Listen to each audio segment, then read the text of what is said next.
Pay my taxes this week, it would be comforting to know that the people at the IRS collecting them understand the burden taxes impose, and they approach their work with humility. But then I saw this training video that they paid for to take off on Star Trek. Captain's log, stardate 8.23.2110. We received a distress call from the planet Notax in the ATAT system. According to their leaders, the planet civilization has degraded to anarchy. Chaos rules over order. We sent a landing party. That's right. In their training video, they say, without the IRS, civilization ends and chaos begins. It's worse than we thought. There's money laundering, bribery, cash-paid haircuts and manicures running rampant in the street. Cash-paid haircuts and manicures running rampant. What's wrong with paying cash? Apparently to the IRS, that's destructive chaos. And the IRS is upset that on that planet, amateurs help people with their taxes. They're all calling in now, Captain. Interplanetary tax practitioners practicing without license. We asked one guy for his credentials, and he showed us his movie ticket stub. Which movie was it? Avatar 17 in 4D. Back in Russia, I dreamed someday I'd be rich and famous. Me too. That's why I became a public servant. That video cost you taxpayers $60,000. Why would the IRS do this?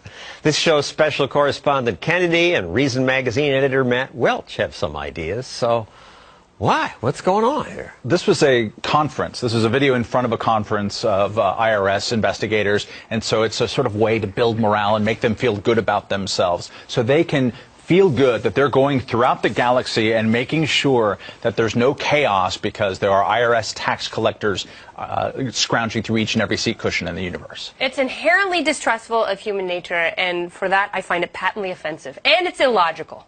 And the acting is horrible. The acting is horrible.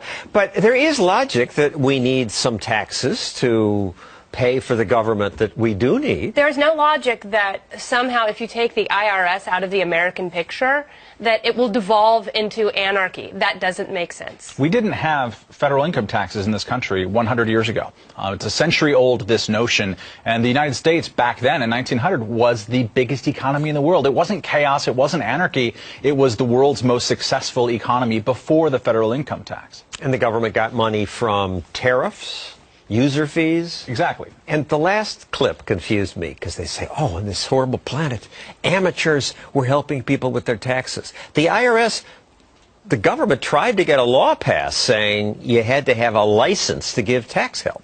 Yes. They lost on that one. With our help of our good friends at H&R Block, for which I'm a customer, spent 4.5 hours last Saturday trying to get my tax thing done. Yeah, the complexity is everybody's friend except for the actual consumer here. And so that's why, you know, it's great for H&R Block, it's great for certified tax preparers, but it's bad for individuals. And they make a joke about it. They make a joke, they joke within the video about how complex the tax code is and how many forms you need. And the joke is on us. It's at our expense, the fact that it has become such a complicated system. Why not pare it down to one form so people can file their taxes themselves so they don't have to have professional help? I mean, you talked about hurting poor people. Because we want all these deductions, and if you're going to give all these breaks, you need forms for them. But it hurts poor people. But that's Congress's fault, not the IRS's. Let's play one more clip from the IRS film that confused me. Sir, they're even exchanging their lowest coin currency for paper bills. You don't mean... That's right, sir. Pennies on the dollar. And this is somehow funny to the IRS. What are they talking about? I think it's an in-joke talking about pennies on the dollar, which is what you get in lawsuits against people who owe back taxes. Ultimately, those taxes are collected on at pennies on the dollar instead of the full back tax bill, which they find uniquely horrifying because they're not getting each and every last penny out of it. The IRS comes after you, you owe $100, you end up settling for some pennies, or... because if you fight them, it costs you $500. Okay, ask Wesley Snipes.